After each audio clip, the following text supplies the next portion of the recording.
Assalamualaikum warahmatullahi wabarakatuh. Nama saya Naura Salsabila, absen 27, dan teman saya. Nama saya Fatimah Zahra, absen 11. Dan saya Tiara Kuswatiani, absen 35. Di sini kita akan membahas kegiatan siswa 2 tentang menerapkan konsep distribusi normal. Soal yang pertama yaitu diketahui rata-rata tinggi badan suatu populasi siswa SMA adalah 160 cm dengan simpangan bakunya 7 cm. Jika tinggi badan tersebut berdistribusi normal, tentukanlah yang A, persentase siswa yang mempunyai tinggi badan lebih dari 170 cm, dan B, persentase siswa yang mempunyai tinggi badan antara 152 cm dan 165 cm. Langkah pengerjaannya yang A, hitunglah terlebih dahulu nilai Z dengan rumus Z sama dengan X dikurangi mu per simpangan baku. Dengan X-nya 170, mu-nya 160, dan simpangan bakunya 7. Diperoleh Z sama dengan 170 dikurangi 160 per 7. Akan menghasilkan 1,43. Dibulatkan sampai 2 desimal. Kita lihat tabelnya. Jadi menghasilkan 0,4236. Kan didapetinnya Z-nya tuh 0,4236 dan ini grafiknya. Jadi tinggi badan siswa yang lebih dari 170 cm ada dalam daerah yang diarsir. Lihat daftar B pada lampiran. Diperoleh luas daerah arsiran sama dengan 0,5 dikurangi 0,4236 sama dengan 0,0764. Jadi ada 7,64% siswa yang mempunyai tinggi badan lebih dari 170 cm. Lanjut yang B. Yang B, untuk X sama dengan 152 cm, maka Z1-nya 152 dikurangi 160 per 7. Untuk X sama dengan 165 cm, maka Z2-nya 165 dikurangi 160 per 7. Yang Z1-nya menghasilkan minus 1,14 dan yang Z2-nya menghasilkan 0,71. Untuk tabel yang Z1-nya akan menghasilkan 0,3729. Untuk yang Z2 akan menghasilkan 0,2611. Dan tinggal ditambahin aja, jadi hasilnya 0,634.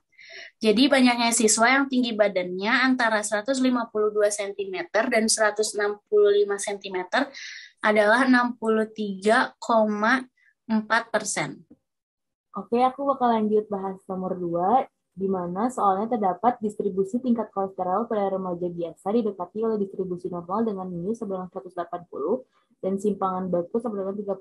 Tingkat kolesterol di atas 200 memerlukan perhatian. Probabilitas bahwa seorang remaja pria memiliki tingkat kolesterol lebih besar daripada 200 adalah. Untuk langkah pengerjaannya, kita mencari Z terlebih dahulu, di mana rumusnya Z sama dengan X dikurangi mu per simpangan baku, sama dengan 200 dikurangi 180 per 30, sama dengan 20 per 30, kita sederhanakan menjadi 2 per 3, dan didesimalkan menjadi 0,67. Maka, probabilitas bahwa seorang remaja pria memiliki tingkat kolesterol lebih besar daripada 200 dinotasikan oleh P dalam kurung X lebih besar dari 200 sama dengan P dalam kurung Z lebih besar dari 0,67. Selanjutnya kita bisa lihat kurva distribusi normalnya di gambar tersebut. Setelah itu, mari kita cek tabel Z untuk nilai skor 0,67. Maka kita dapatkan dari tabel tersebut adalah 2486.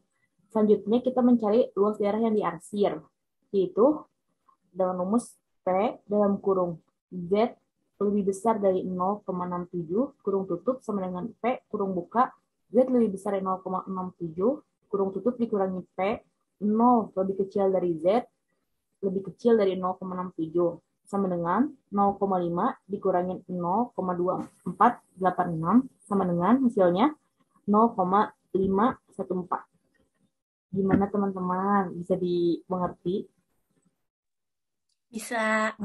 Oke, Makasih, Makasih. Tiara. kita bahas soal selanjutnya ya. Oleh. Jadi sekarang aku bakal ngebahas nomor 3. Jadi soalnya itu suatu perusahaan penerbangan berdasarkan pengalaman mengetahui bahwa distribusi jumlah koper penumpang yang hilang tiap minggu pada suatu rute tertentu mendekati distribusi normal dengan minggu sama dengan 15,5 dan simpangan baku sama dengan 3,6. Probabilitas pada minggu tertentu terdapat kejadian kehilangan kurang dari 20 koper adalah. Jadi untuk langkah pengerjaannya, yang pertama itu kita masukin ke rumus.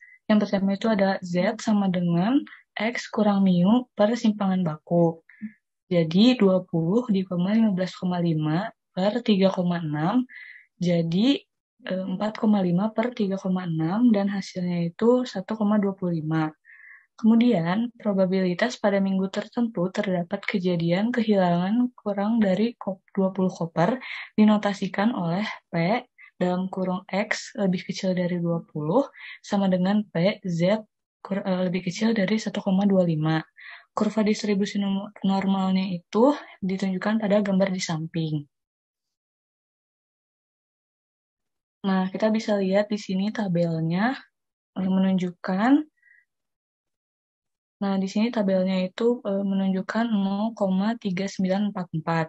Dan untuk mencari luas daerah yang diarsir, kita bakal tulis di sini 4 dalam kurung Z lebih kecil dari 1,25 sama dengan P Z lebih kecil dari 0 ditambah P 0 lebih kecil dari Z lebih kecil dari 1,25 menghasilkan 0,5 ditambah 0,3944 dan menghasilkan 0,8944. Nah, jadi probabilitas kejadian tersebutnya itu adalah 0,944.